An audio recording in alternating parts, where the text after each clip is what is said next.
बच्चों, my name is Yogesh Arora और आज के चैप्टर के अंदर, आज के वीडियो के अंदर हम पढ़ेंगे करंट इलेक्ट्रिसिटी। ठीक है, ये अपना फिजिक्स का क्लास 12th का टॉपिक है जो कि एनसीईआरटी अकॉर्डिंग थर्ड चैप्टर है और यूनिट वाइज ये सेकंड यूनिट है। इससे पहले जो यूनिट थी बच्चों, इससे पहले अपने पास यूनिट थी इलेक्ट्रोस्टैटिक्स। ठीक है बेटा, ये वो यूनिट थी जिसके अंदर जो चार्ज था वो रेस्ट पर था।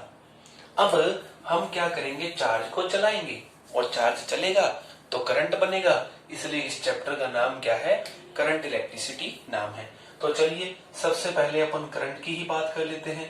करंट को किससे लिखते हैं, आई से। ये आपने क्लास 10th में भी पढ़ा है छोटा मोटा। तो देखिए क्या फॉर्मूला होता है करंट का, तो आई बराबर बोलते क्या है, rate of flow of charge. Rate of flow of charge is known as current. ठीक है, rate of flow of charge, तो इसे लिखते हैं dq बाय dt। जहां भी रेट वर्ड आ जाता है वहां मोड में ऐसा टाइम आता है। जैसे rate of change of displacement, तो डिस्प्लेसमेंट मोड टाइम आता है। जैसे बोलते हैं rate of change of velocity, तो वेलोसिटी मोड टाइम आता है। इसी तरह से rate of flow of charge, मान लीजिए अपने पास एक एरिया है कोई सा भी, इसमें से पर सेकंड जितना चार्ज जाएगा तो वो करंट माना जाएगा। करंट का ये फॉर्मूला भी देते हैं कई। ठीक है, अपन ये भी लिखते हैं, ठीक, कई बार ये भी लिखते हैं। तो ये तीनों ही फॉर्मूले करंट के हैं। अब इनमें अंतर क्या है, देखो ये हमें बताता है इंस्टेंटेनियस करंट।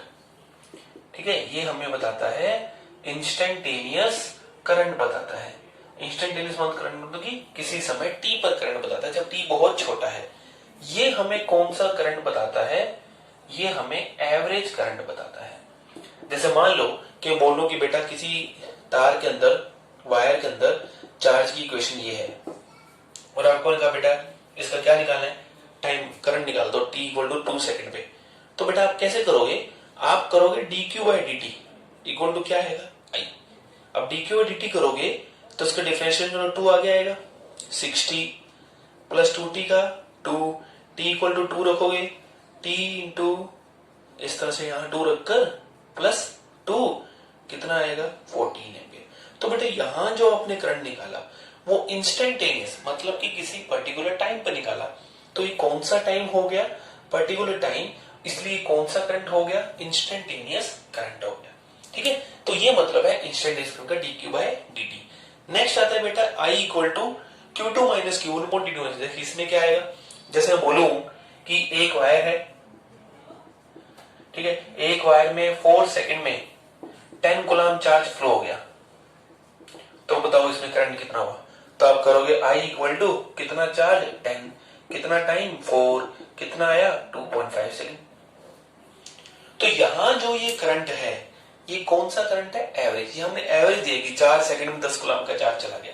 ठीक है, तो इस तरह से ये करंट के फॉर्मूले हैं। और भी फॉर्मूले बनाए जाते हैं, वो भी अपन चर्चा करते हैं। देखो अपन ने इलेक्ट्रोस्टैटिक्स में पढ़ा है कि Q इक्वल टू क्या होता है, Ne होता है, तो ये भी बनाया जाता है I equal to Ne upon T. ठीक है, और क्या बनाया जाता है, आओ इसकी चर्चा करते हैं। देखो मान लो ये न्यूक्लियाई है, ठीक है, न्यूक्लियाई के चारों ओर ये एक इलेक्ट्रॉन है, ठीक है, घूम रहा है कितने से, V से, कितनी रेडियस में, R में। आपको बोला इसका फॉर्मूला बनाओ, I का बना देते हैं सर, अभी बनाए थे, कोई दिक्कत नहीं। देख बेटा Q का फॉर्मूला क्या हो गया, E। इसे एक चक्कर पूरा करने में कितना समय लगेगा, तो देखो समय लगेगा, टाइम बराबर होता है स्पीड, सॉरी टाइम बराबर होगा डिस्टेंस अपॉन स्पीड। आपको ध्यान होगा कि स्पीड बराबर होता है डिस्टेंस अपॉन टाइम, तो टाइम बराबर हो गया डिस्टेंस अपॉन स्पीड। ठीक है सर, अब एक चक्कर में ये कितनी डिस्टेंस कवर करेगा, 2πr, कितनी स्पीड से, v से। तो I का फॉर्मूला, T का फॉर्मूला रखो वैल्यू, भैया I का फॉर्मूला था Q अपॉन T। ठीक सर, Q की वैल्यू E, T की value 2πr upon V, V चला गया ऊपर, कितना आएगा फॉर्मूला, EV अपॉन 2πr।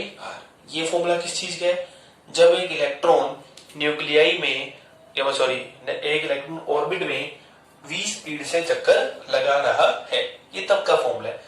इस तरह से करंट के ये सारे फॉर्मूले दिए जाते हैं। अब आती है आगे इसकी बात किसके लिए, यूनिट के लिए। चलिए तो स्क्रीनशॉट ले लो, लेना चाहो तो आप, ठीक है। यूनिट की बात करते हैं हम, आइए।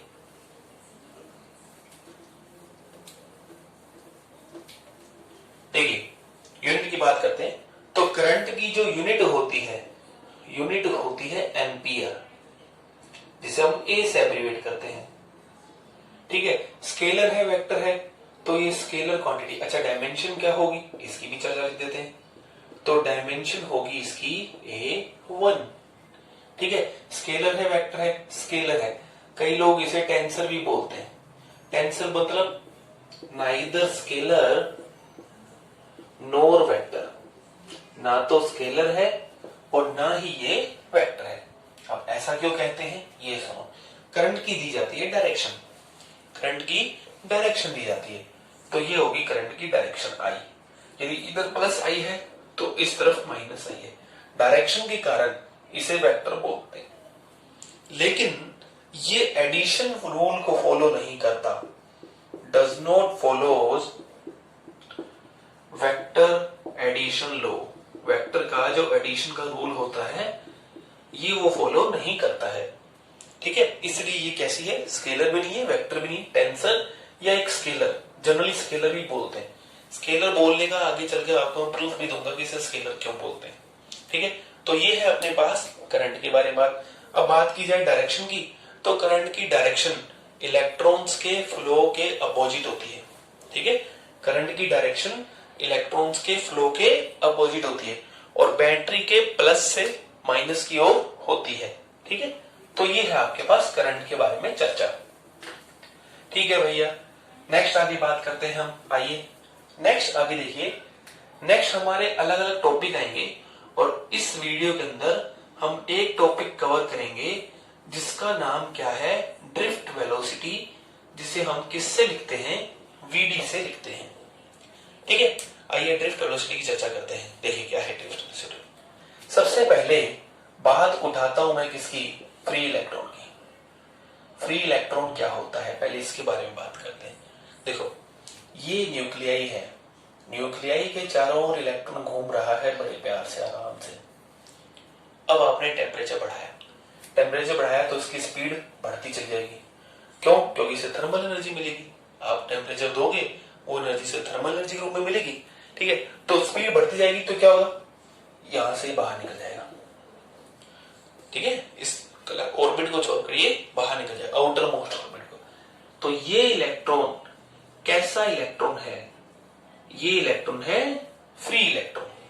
क्यों फ्री, क्यों भाई, क्योंकि इस इलेक्ट्रॉन पर इस न्यूक्लियाई का जोर चलने वाला नहीं है। लेकिन फ्री का मतलब क्या है, फ्री मतलब वो नहीं कि ऑर्बिट मतलब कंडक्टर से बाहर आ गया, नहीं, ये कंडक्टर है, इस कंडक्टर में बहुत सारे एटम है, बहुत सारे, खूब सारे, हर ये एटम है, देखो ये छोटे छोटे एटम है, ठीक है। अब सोचो हर एक इलेक्ट्रॉन, हर एक एटम एक इलेक्ट्रॉन फ्री कर रहा है, तो भैया ये वाला इलेक्ट्रॉन यहां से यूं निकल गया, ये वाला इलेक्ट्रॉन यूं निकल गया, ये वाला इलेक्ट्रॉन यूं निकल गया, ये यूं निकल गया, ये यूं निकल गया, ये निकल गया, ये यूं निकल गया, ये भी यूं निकल गया, ये भी निकल गया। तो इस तरह से इलेक्ट्रॉन बहुत सारे इधर उधर घूम रहे, ठीक है। अच्छा घूम रहे हैं, ठीक है, और आपस में क्या करते रहते हैं, टक्कर करते रहते हैं।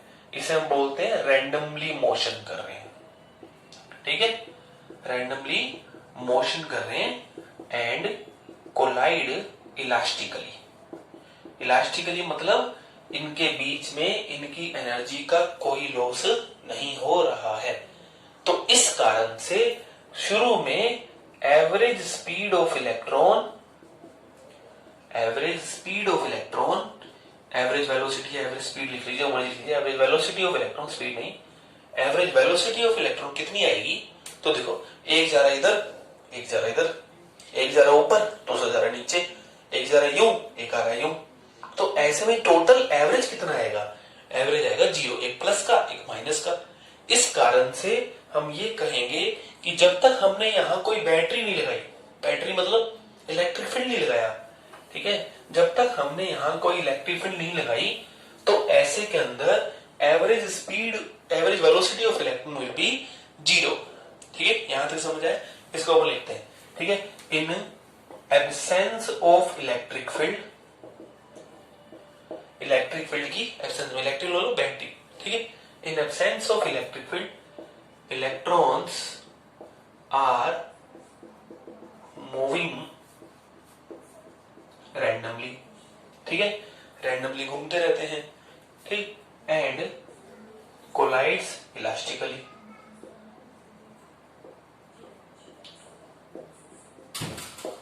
ठीक है, इलास्टिकली कोलाइड करते रहते हैं, ठीक। एक चीज और कि time between two successive collision, time between two collision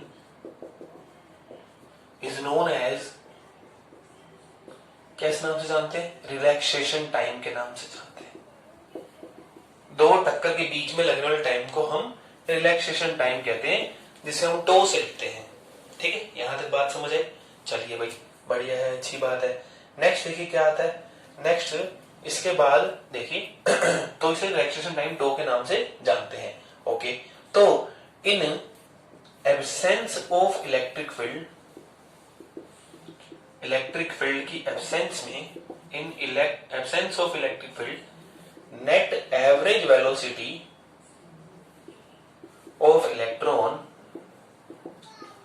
electron की एवरेज वेलोसिटी कितनी आएगी, देखो सोचो, तो वो आएगी u एवरेज, कई ऐसे सिंबल देते हैं, कई सिंपल से u एवरेज लिखते हैं, ठीक है। तो u1 vector plus u2 vector and so on un upon n कितनी आएगी, 0 आएगी, ठीक है। ध्यान रखिएगा, ये काम आएगा। यहां तक समझ आया, ठीक है भैया। तो ये हो गया, अच्छा है सर, कैसे हो रहा है मोशन, इसके बारे में भी चर्चा कर लेते। देखो ये है आपके पास एक कंडक्टर, अभी हमने कोई इलेक्ट्रिक फील्ड नहीं लगा रखा है, ठीक है। तो हो क्या रहा है, एक इलेक्ट्रॉन यहां से चला ए से, यहां टकराया बी पर, यहां टकराया सी पर, यहां टकराया डी पर, इस तरह से इलेक्ट्रॉन चल रहा है A B C D path पर, ठीक है। अब हमने क्या करा, अब हमने इलेक्ट्रिक फील्ड लगा दिया इन presence of electric field,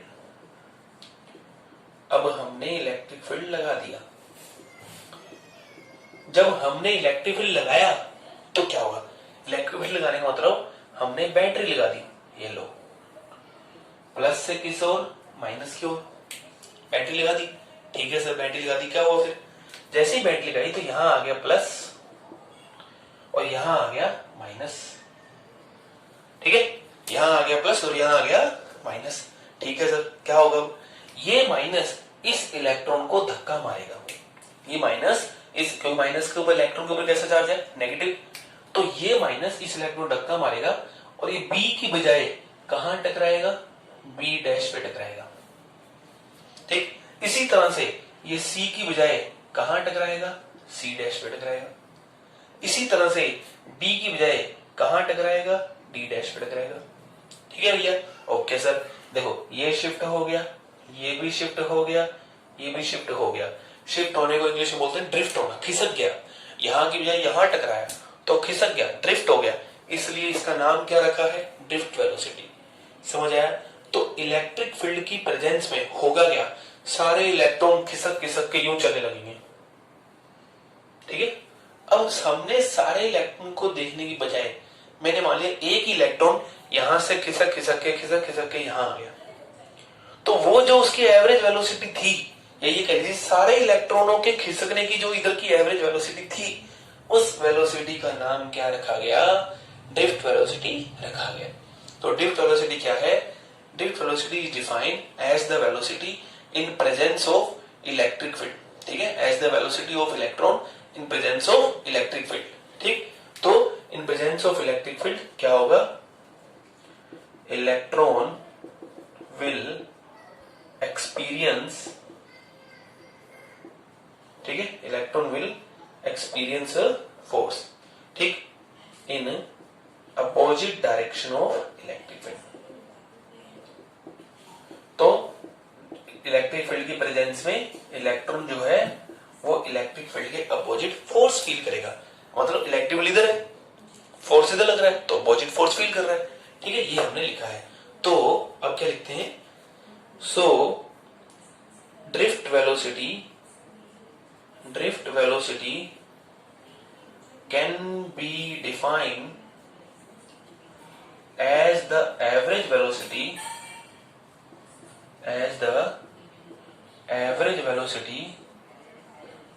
of electron in presence of, ठीक है, as the average velocity of electron in presence of electric field, electron की इलेक्ट्रिक फील्ड की प्रेजेंस में एवरेज वेलोसिटी क्या कहलाती है? ड्रिफ्ट वेलोसिटी कहलाती है। और इसको हम किससे लिखते हैं? vd से लिखते हैं, ठीक है। तो ये है अपनी ड्रिफ्ट वेलोसिटी। अब अपन इसके आगे और डेरिवेशन करेंगे। इस चीज की स्क्रीनशॉट ले सकते हो आप, लेना चाहो तो, ठीक है। चलो सर, ठीक है सर, बढ़िया सर। अब देखो आगे करते हैं बेटा। देखो चलो, अब मेरे को ये बताइए कि एक्सेलरेशन ऑफ इलेक्ट्रॉन, ठीक है, acceleration of electron in presence of electric field कितना होगा? इलेक्ट्रिक फील्ड पर एक्सेलरेशन कितना लगेगा, ठीक है, वो देखते हैं। तो देखिए क्या होगा। तो F बराबर होता है ma, और इलेक्ट्रॉन के ऊपर फोर्स कितना लगेगा? QE लगेगा। तो QE बराबर क्या हो गया? ma। तो A बराबर क्या होगा? QE upon m। फिर से समझ ले, देखो भैया, इलेक्ट्रॉन के ऊपर फोर्स कितना लगेगा? F बराबर QE, ठीक है सर। F बराबर क्या होता है? ma। तो A बराबर क्या होगा? QE by m। ये आ गया। अब क्या होगा? अब लगा लो first equation of motion. First equation of motion लगा लीजिए। क्या फॉर्मूला होता है? v बराबर u प्लस at, है ना, ठीक है सर। तो v एवरेज बराबर u average plus a into t average. v average का नाम हमने क्या रखा है? vd। देखो यहां रहा, v एवरेज का नाम हमने क्या रखा है? vd, ठीक है सर। u एवरेज कितना था? ये रहा, 0 है सर।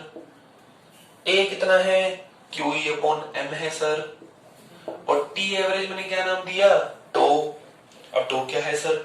टो है बेटा एवरेज रिलैक्सेशन टाइम, ठीक है। एवरेज सभी टक्करों का जो एवरेज टाइम था उसको हमने बोल दिया। अच्छा, Q कितना है बेटा? Q है E। कई माइनस ही भी लिखते हैं इलेक्ट्रॉन के चार्ज के ऊपर, लेकिन हमें मैग्नीट्यूड निकालने हैं, तो E टो अपॉन m। ये आ गया आंसर। अब एक और चीज सुनो, मान लो ये लेंथ L है, इलेक्ट्रिक फील्ड कितना है? E है। तो क्या E, L और V में रिलेशन याद है किसी को? हाँ सर, याद है सर। कैसे? कि V बराबर होता है E इंटू D, ठीक है, मैग्नीट्यूड, सिर्फ मैग्नीट्यूड। तो D कितना हो गया? L, ये रहा। तो E बराबर कितना आ गया? V by L। तो E V tau upon ml, ठीक है। फिर से देखो, V बराबर EL, E कितना आ गया? V बाय L, ठीक है sir. E V tau upon ml आ गया। अब सुनो, एक और बात सुनो। यदि टेम्परेचर